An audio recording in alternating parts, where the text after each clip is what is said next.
Okay, let's unpack this. How can you, as a sales leader, really know if your sales training is actually, working? Right. It's a huge challenge. You put these programs in place, we hope for the best, but those traditional methods, feedback forms, maybe looking at overall numbers. They just don't quite cut it, do they? They feel incomplete. Yeah, they don't tell you what's really happening in that critical moment, that conversation between your salesperson and the customer. And that's exactly the gap we're diving into today. For too long, evaluating training effectiveness has relied on methods that just give us part of the picture. Like what, typically? Well, think about your sales managers. They're coaching, sure, but they can't physically listen to every single call. It's impossible. Right. And even when they do, or maybe you bring in outside coaches, that analysis, it's still subjective, isn't it? And it takes so much time. Absolutely. So this deep dive, we're looking at some really interesting research using artificial intelligence, AI, to evaluate sales training. Now, okay, the study itself was in sports ticket sales. But the core ideas, the principles... Oh, absolutely. They apply across the board. Any sales leader trying to get a clearer, data-driven view of training impact should pay attention. So the goal here is to pull out those key insights, understand where current evaluation falls short. And give you, the sales leader listening, some really practical, actionable takeaways, things you can actually use. And they really got into the weeds, didn't they? Looking at actual call transcripts. Exactly, the actual words spoken, hundreds of them. So let's start there. The current state.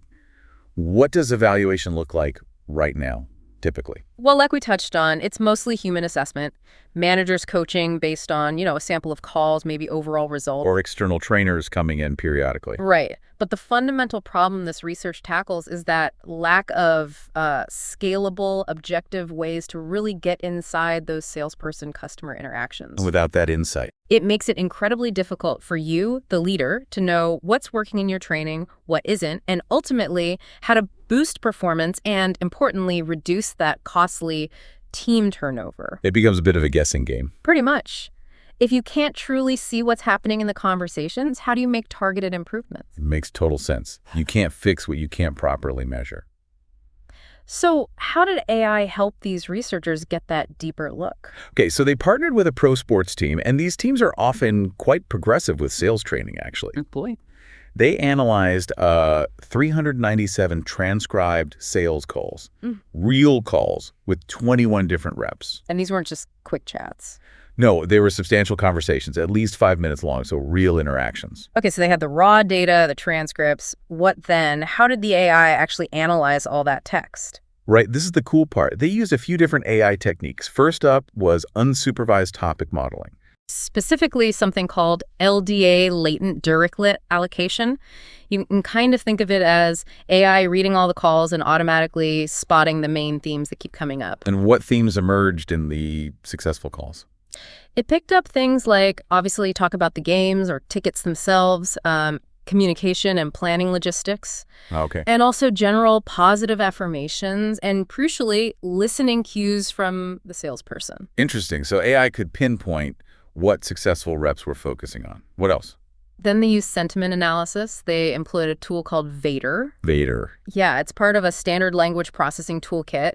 It basically assessed the emotional vibe of the conversation, gave it a score, positive, negative, neutral. Got it. So content and emotional tone. How did they link this back to whether the call actually worked, to the outcome? That involves some statistical heavy lifting. They used panel analysis with ridge regression. That helped them identify relationships between specific call characteristics, like how much the agent talked, the types of questions asked, speaking speed, and whether the call was successful. And how did they define successful? Good question. Successful meant either a sale was made or a follow-up meeting got scheduled. Unsuccessful was basically the prospect saying, no thanks. Right.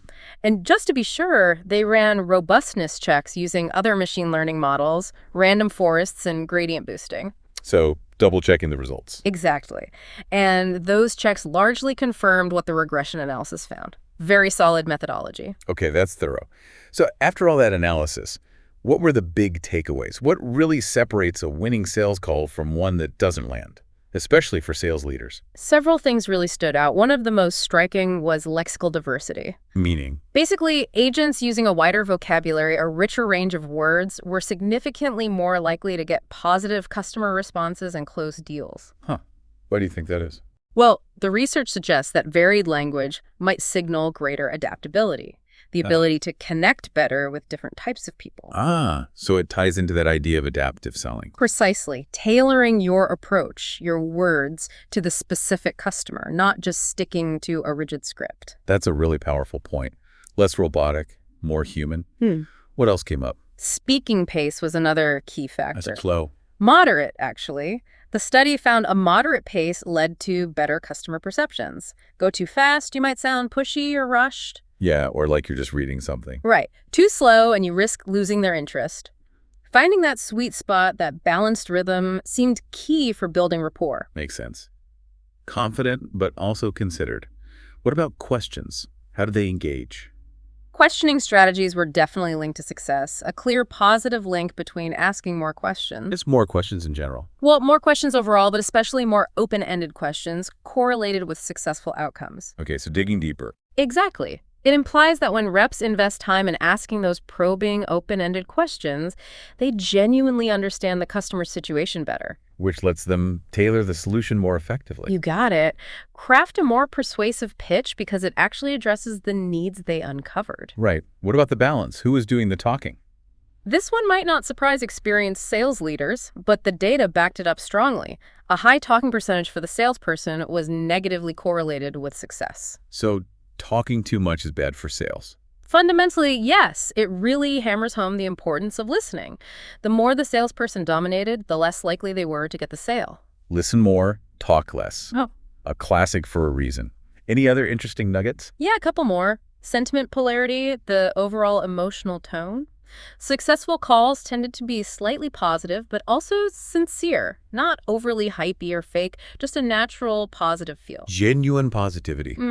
Also, they looked at gender and talk times, but didn't find significant differences. Men and women agents seemed to engage customers for similar durations. So maybe how they talk is more important than how long. Seems likely, yeah. Suggests other qualitative things matter more there.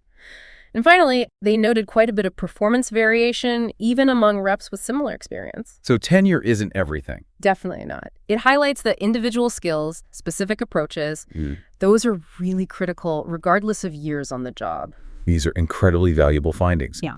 So bringing it back to AI, how does using this kind of analysis really change the game for evaluating sales training? What's the big win for leaders?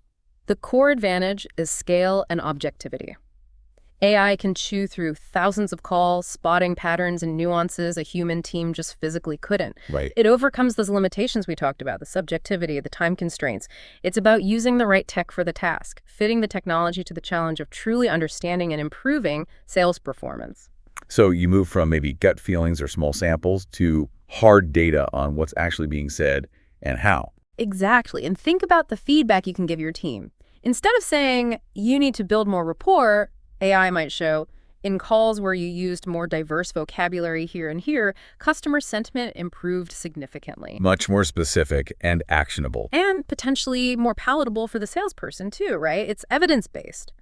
Plus, AI can really help train those trickier skills like being truly consultative, building that relationship, improving communication by showing concrete examples of what good actually sounds like in real calls. Let's contrast that again with the old ways. Yeah. We mentioned subjectivity, limited scope. Yeah, traditional feedback is often subjective, maybe based on a manager's personal style or a few observed calls.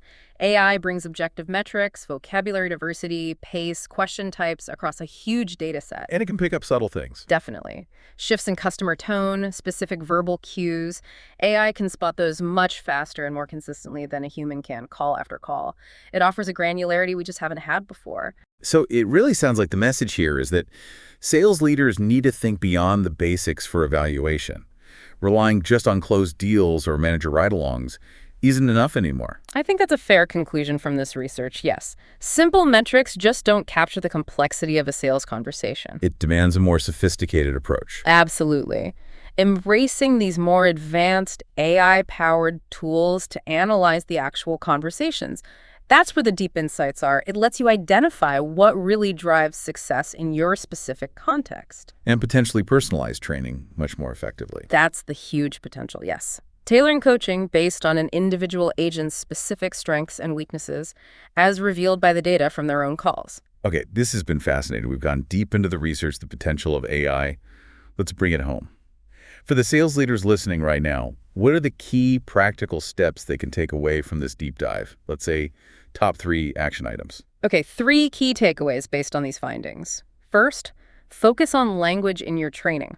Actively encourage your reps to broaden their vocabulary. Not jargon, though. No, not jargon. It's about having more tools in the toolbox, more ways to say things to connect better with different people. Maybe add exercises where they practice rephrasing key parts of their pitch or common objections. Build that linguistic flexibility. Got it. Build the communication toolkit. Actionable takeaway number 2. Second, monitor and coach for optimal speaking pace.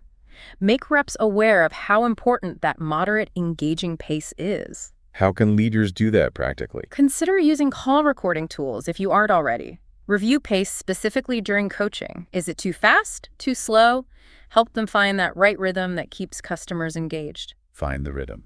Okay, and the third key takeaway. Third, promote effective questioning. Really emphasize asking more questions and specifically more open-ended questions. Do that, Leah's too. Deeper understanding of customer needs, which allows for truly tailored solutions. So build training exercises specifically around formulating and asking those powerful, insightful, open-ended questions. Get them practicing that skill. Great. Focus on language diversity, monitor and coach pace, and promote effective, open-ended questioning. Very concrete. Those are 3 things leaders can start thinking about integrating right away. Fantastic. So as we wrap up, here's something for you, the listener, to really mull over.